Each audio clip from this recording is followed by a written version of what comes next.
আল্লাহ পাক বলেছেন, হে মুহাম্মদ সাল্লাল্লাহু আলাইহি ওয়াসাল্লাম, বলেন সাল্লাল্লাহু আলাইহি ওয়াসাল্লাম, তোমার উম্মতের কোনো ব্যক্তি যদি আসমান জমিনের সমান গুনাহ নিয়ে আমার সামনে দাঁড়ায়, আসমান জমিন সমান গুনাহ নিয়ে আমার সামনে দাঁড়ায়, কিন্তু আমার সাথে শিরকের পাপ নাই, আমার সাথে কোনো শিরকের পাপ করে নাই, ইনশাআল্লাহ আমি আল্লাহ তার সামনে আসমান জমিন সমান ক্ষমা নিয়ে হাজির হব ইনশাআল্লাহ। তার মানে আমরা যদি ইনশাআল্লাহ তাআলা শিরকের পাপ থেকে দূরে থাকতে পারি, ইনশাআল্লাহ আশা করা যায় আমরা আল্লাহর সন্তুষ্টি পাবো ইনশাআল্লাহ। এরপর আল্লাহ রাব্বুল আলামিন কি করলেন? আল্লাহ রাব্বুল আলামিন পুরো মহাবিশ্ব সৃষ্টি করে সব দায়িত্ব ভাগ করে দিলেন। ভাগ করে দেওয়ার পর আল্লাহ পাক জান্নাত জাহান্নাম সৃষ্টি করেছেন কিনা? আচ্ছা, জান্নাত এবং জাহান্নাম কার কার জন্য সৃষ্টি করেছেন বলেন? জিন আর মানুষ। আচ্ছা, এখন জান্নাতের চেয়ে কি শান্তির কোনো জায়গা আছে? আচ্ছা, এই জান্নাত কার জন্য সৃষ্টি করেছেন? জিন আর মানুষ। আচ্ছা, তাহলে আল্লাহ পাক মানব জাতিকে ভালোবাসেন কিনা? ভালোবাসেন কিনা? আপনি যখন কাউকে ভালোবাসবেন, তাকে সবচেয়ে সুন্দর গিফট দিতে চাইবেন কিনা? তার জন্য সবচেয়ে ভালোটা কিনতে চাইবেন কিনা? আল্লাহ পাক জান্নাত তৈরি করেছেন কাদের জন্য? আমাদের জন্য। তার মানে আল্লাহ পাক আমাদেরকে ভালোবাসেন কিনা? অবশ্যই বাসেন। আল্লাহ রাব্বুল আলামিন জাহান্নামও তো সৃষ্টি করেছেন। এখন যদি বলি যে তাহলে আল্লাহ পাক কি আমাদেরকে ভালোবাসেন না, জাহান্নামে কিভাবে দিবেন? উত্তরটা কি হবে তাহলে? উত্তর হচ্ছে এই যে যদি আল্লাহ না করুক কোন ব্যক্তি জাহান্নামে যায়, তাহলে বুঝতে হবে সেই ব্যক্তি জাহান্নামে যাওয়ার যোগ্য ছিল বলেই জাহান্নামে গিয়েছে। কথা কি বুঝতে পারছেন? আর যদি কোনো ব্যক্তি জান্নাতে যায়, তাহলে বুঝতে হবে সেই ব্যক্তির উপর আল্লাহ পাক দয়া করেছেন বলেই সে জান্নাতে গিয়েছে।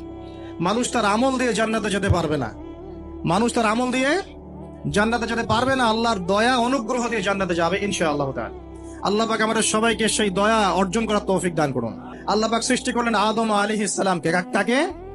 এর আগে আল্লাহ পাক জিন জাতির সৃষ্টি করেছেন, আমি ওইদিকে যাচ্ছি না, আমি মানুষের কথা বলছি। আদম আলাইহিস সালামকে আল্লাহ পাক কেমন করে সৃষ্টি করেছেন? আল্লাহ পাক সূরা সাদের মধ্যে বলেছেন যে খলাকতু বিয়াদাই, আমি আদমকে আমার হাত দিয়ে সৃষ্টি করেছি। কি দিয়ে? হাত দিয়ে। এটা কি ভালোবাসার বহিঃপ্রকাশ নয়? আল্লাহ পাক কি আমাদেরকে ভালোবাসেন না? ভালোবাসেন। আচ্ছা, এই দুনিয়াতে যত কিছু আছে, এই দুনিয়ার আকাশ বাতাস নদী নালা পানি অক্সিজেন সবকিছু কার জন্য সৃষ্টি করা হয়েছে? গরু ছাগলদের জন্য, মানুষের জন্য? মূল দায়িত্ব কার? মূল অধিকার কার? মানুষের নয় কি? তাহলে এই পুরো বিষয়গুলো কি আল্লাহ পাকের ভালোবাসার বহিঃপ্রকাশ নয়? হ্যাঁ। আচ্ছা, এবার আসেন, আল্লাহ পাক আদম আলাইহিস সালামকে সৃষ্টি করে সমস্ত নাম শিক্ষা দিয়েছেন। এই যে নাম শিখানো মানে জ্ঞান শিখানো, এই জ্ঞান শিখানোটা কি আল্লাহর দয়া ভালোবাসা নিদর্শন নয়? একটু ধরা দিচ্ছি আপনাদেরকে। এবার সামনে আসেন, আল্লাহ পাক ফেরেশতাদের সামনে তাকে উপস্থাপন করলেন, করে বললেন সব ফেরেশতা তোমরা যারা আছো সিজদা করো আদমকে। এই যে আমাদের পিতাকে সম্মানিত করা হচ্ছে, এটা কি ভালোবাসার বহিঃপ্রকাশ নয়? এবার আমাদের পিতাকে সম্মানিত করা হলো, ইবলিস সিজদা করলো না, সে কিয়াস করলো, বাতিল কিয়াস যুক্তি দিল আমি তার চেয়ে শ্রেষ্ঠ ইত্যাদি। আল্লাহ পাক ইবলিসকে অভিশপ্ত করলেন, আমাদের পিতা তাকে জান্নাতে রাখলেন। এই যে জান্নাতে রাখলেন, এটা কি আল্লাহ পাকের ভালোবাসা নয়? এবার আল্লাহ পাক আদম আলাইহিস সালামের পাঁজর থেকে সৃষ্টি করলেন তার স্ত্রী হাওয়া আলাইহিস সালামকে। ওই যে শুরুতে বলেছি, স্রষ্টা একা থাকতে পারলেও সৃষ্টি কি পারবে? এই জন্য আদম আলাইহিস সালামের পাঁজর থেকে তার স্ত্রীকে সৃষ্টি করা হয়েছে। উভয়ের মাঝখানে ভালোবাসা দিয়ে দেওয়া হয়েছে, বলেন সুবহানাল্লাহ। এই জেনা ভালোবাসা নিদর্শন নয়, বিয়ে শাদী হচ্ছে ভালোবাসার নিদর্শন। আল্লাহ পাক বলেছেন সূরা রুমের মধ্যে, ওয়াজআলা বাইনাহুমা মাওয়াজ্জাতা ওয়া রাহমা, আমি আল্লাহ স্বামী স্ত্রীর মধ্যে ভালোবাসা এবং হৃদ্যতা সৃষ্টি করে দিয়েছি, বলেন সুবহানাল্লাহ। তার মানে এই হারাম সম্পর্ক যেটা দেখছেন, এটা হলো একটা জেনার পথ।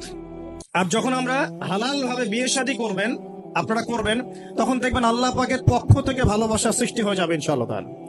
অতএব ওয়াদা করতে পারি তো আল্লাহর কাছে, নিজের চরিত্রকে পবিত্র রাখবো ইনশাআল্লাহ, হারাম কোনো সম্পর্কে যাব না ইনশাআল্লাহ, কোনো সহি প্রেমেও যাব না ইনশাআল্লাহ। এটা সহি প্রেম আবার কি জিনিস?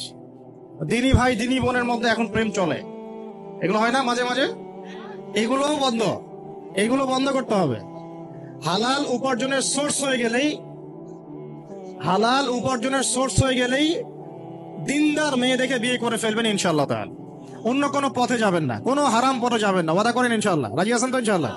আল্লাহ কবুল করেন, আমিন। আর বিয়ের সময় অবশ্যই দিনদারিতা দেখবেন, অন্য কিছু না। অন্য কিছু পরে, দিনদারিতা আগে। দিনদারিতা আছে, নামাজ পড়ে, পর্দা করে, মাশাআল্লাহ সব দিক ঠিক আছে, তারপরে দেখবেন আপনি অন্য কিছু, তার আগে নয়। কথা ঠিক আছে? একইভাবে মেয়েদের ক্ষেত্রেও, যে আগে দেখবেন না ছেলে কত বড় চাকরি করে, ছেলের কত বড় বাড়ি আছে, গাড়ি আছে, এটা পরে। আগে দেখবেন ছেলে নামাজি কিনা, সুন্নত আছে কিনা, ইসলামের জন্য তার সফট কর্নার আছে কিনা, ইসলাম প্র্যাকটিস করে কিনা, এগুলো আগে দেখবেন। এগুলো না দেখলে কি হবে জানেন? বিয়ের 1 বছর 2 বছর পরেই বুঝতে পারবেন দুনিয়াটা জাহান্নাম হয়ে গেছে, নাউজুবিল্লাহ। দুনিয়াতে তখন জাহান্নামের আযাবের স্বাদ ভোগ করতে হবে, নাউজুবিল্লাহ। আল্লাহ পাক আমাদেরকে হেফাজত করুন, আমিন। তো এই যে আল্লাহ পাক আদম আলাইহিস সালামের পাঁজর থেকে সৃষ্টি করলেন কাকে, এবং ভালোবাসা দিয়ে দিলেন উভয়ের মাঝখানে, এটা কি আল্লাহ পাকের দয়া নয়? আল্লাহ পাক ভালোবাসেন না? এবার দেখেন, গাছের কাছে যেতে নিষেধ করলেন, আমি কিন্তু শর্ট করে বলছি, গাছের কাছে যেতে নিষেধ করলেন, তোমরা জান্নাতে থাকো, খাও, যা ইচ্ছা করো, কিন্তু ওয়ালা তাকরাবা হাদিহি শাজারা, এই গাছের কাছেও যাবে না। একটা পরীক্ষা, জাস্ট একটা পরীক্ষা। এখানে কিন্তু বলা হচ্ছে গাছের কাছেও যাবে না, বলা হচ্ছে না যে গাছের ফল খাবে না। ঠিক যেমন আল্লাহ বলেছেন তোমরা জেনার কাছেও যাবে না, আল্লাহ পাক কিন্তু বলেন নাই জেনা করবে না, আল্লাহ পাক বলেছেন তোমরা জেনার কাছেও যাবে না। তো এখান থেকে আমরা এই হুকুমটার কঠোরতা বুঝতে পারি। তো প্রিয় ভাইরা, এখানে আমাদের পিতামাতা শয়তানের প্রলোভনে পড়ে গেলেন। কেন পড়লেন? শয়তান ওয়াসওয়াসা দিল যে আমি কি তোমাদেরকে এমন গাছের কথা বলে দিব যে গাছের কাছে গেলে বা যার ফল খেলে তোমরা চিরস্থায়ী জীবন পাবে এবং তোমরা ফেরেশতা হয়ে যাবে, এরকম কথা বলবো, এবং তোমরা কোনোদিন মরবে না। হাল আদুল্লুকা আলা শাজারাতিল খুলদি ওয়া মুলকিন লা ইয়াবলা, এই দুটো ওয়াসওয়াসা, চিরস্থায়িত্বের ওয়াসওয়াসা এবং অমরত্বের ওয়াসওয়াসা দিয়ে আমাদের পিতামাতাকে নিয়ে গেল। এখন আমাদের পিতামাতা কি ফল খেয়েছিলেন কি খান নাই? আচ্ছা, এখন আল্লাহ পাকের দৃষ্টিতে অন্যায় হয়েছে কিনা? এরপরে আমাদের পিতামাতা কি করলেন? বললেন রব্বানা যালামনা আনফুসানা ওয়া ইল্লাম তাগফির লানা ওয়া তারহামনা লানাকুনান্না মিনাল খাসিরিন। এই যে দোয়াটা তারা করলেন, এই দোয়াটা করার পরে আল্লাহ পাক কি তাদেরকে মাফ করে দিয়েছেন কি দেন নাই? বলেন, কথা বলেন। আল্লাহ পাক মাফ করে দিয়েছেন কি দেন নাই?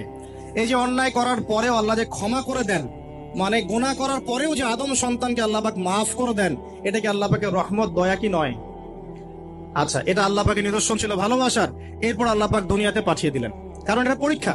দুনিয়াটা পরীক্ষার জায়গা, পরীক্ষা দিচ্ছি আমরা এখানে। এখন পরীক্ষার ক্ষেত্রে কি আল্লাহ পাক আমাদেরকে একা ছেড়ে দিয়েছেন? আল্লাহ পাক কি আমাদেরকে একা ছেড়ে দিয়েছেন? না। আল্লাহ পাক দুনিয়াতে পাঠিয়ে আমাদেরকে গাইডলাইন দিয়েছেন কিনা, কিভাবে চলতে হবে, কি করা যাবে, কি করা যাবে না, কিভাবে চলবো, কিভাবে চলবো না। আল্লাহ পাক কি ওহী নাজিল করেছেন কিনা? এই ওহী নাজিল করাটা কি আল্লাহ পাকের রহমত কিনা, আল্লাহ পাকের দয়া কিনা, ভালোবাসা কিনা? আল্লাহ পাক কি একা ছেড়ে দিয়েছেন না নবী রাসূল পাঠিয়েছেন?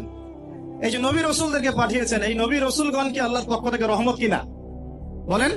না হলে আমরা কি করতাম? দুনিয়াতে কেমন করে চলতাম, কিভাবে পথ খুঁজে পাইতাম, কেমন করে ইবাদত করতাম, আমরা কি জানতে পারতাম? আল্লাহ পাক রহম করে, ভালোবেসে, দয়া করে নবী রাসূল পাঠিয়েছেন, আসমানি কিতাব পাঠিয়েছেন, বলেন সুবহানাল্লাহ।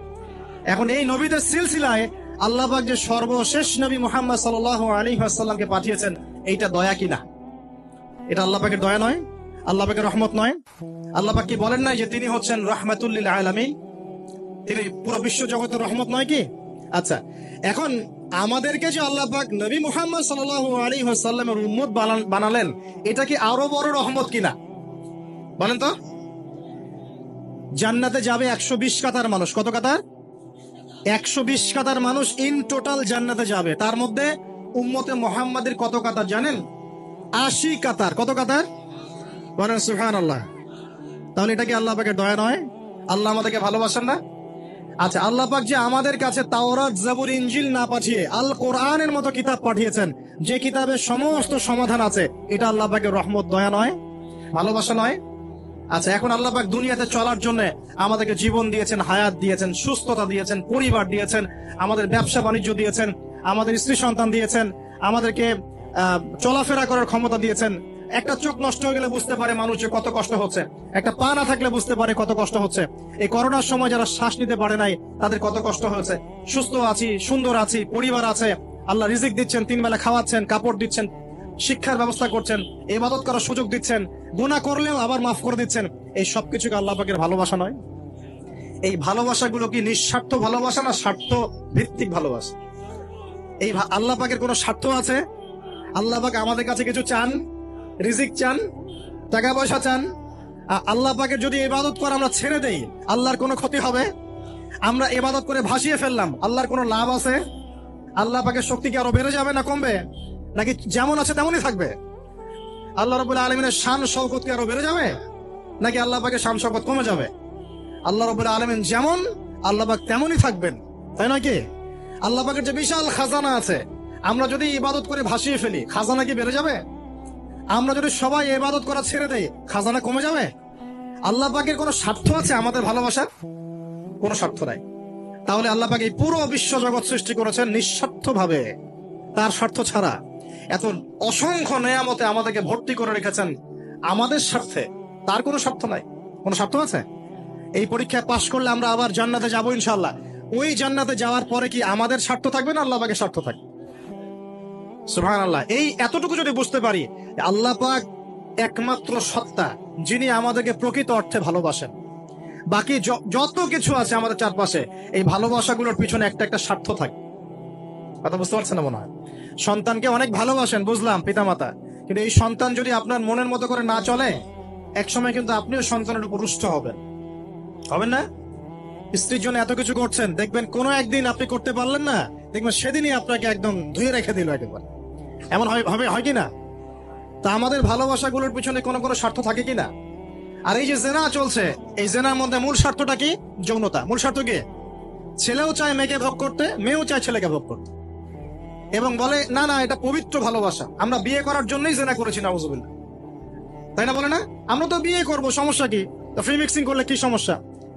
তাহলে বিয়ে যদি করবা, তাহলে মেলামেশা বিয়ের পরেই করো, ব্যাস, নিঃস্বার্থ প্রমাণ হবে। বিয়ে যদি করার উদ্দেশ্য থাকে, তাহলে বিয়ের আগে আর দেখা সাক্ষাৎ করো না, কথাবার্তা বলো না, একবার বিয়ে করো তারপরে করো, তখন দেখবেন না না এটাতে রাজি না। তার মানে স্বার্থ এখানে আছে। তাহলে নিঃস্বার্থ ভাবে কে আমাদেরকে ভালোবাসে? অতএব প্রিয় ভাইয়েরা এবং বোনেরা যারা শুনছেন লেকচার, নিঃস্বার্থ ভাবে যে সত্তা আমাদেরকে ভালোবাসেন, সেই সত্তাকে ভালোবাসতে শিখুন। আল্লাহ পাক তৌফিক দান করুন।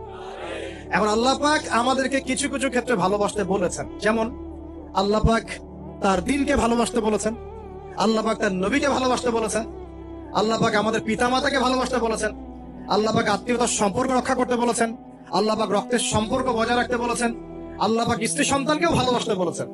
আল্লাহ পাক কিন্তু তার রাস্তায় জানমাল ব্যয় করে আল্লাহর পথে দাওয়াত এবং জিহাদ করতে বলেছেন। এখন এগুলো আল্লাহ বলেছেন বলে আমরা করব, আল্লাহ পাক ভালোবাসতে বলেছেন বলে আমি ভালোবাসবো, কিন্তু উদ্দেশ্য হবে আল্লাহর সন্তুষ্টি অর্জন করা। আমি কেন আমার মাকে ভালোবাসি? বিকজ আমার মায়ের পায়ের নিচে আমার জান্নাত, আল্লাহ ভালোবাসতে বলেছেন তাই বাসি। আমি কেন বাবাকে ভালোবাসি? আল্লাহ ভালোবাসতে বলেছেন তাই ভালোবাসি। আমি কেন আমার স্ত্রীকে ভালোবাসবো? কারণ আল্লাহ পাক ভালোবাসতে বলেছেন তাই বাসবো। আমি কেন আমার সন্তানকে ভালোবাসবো?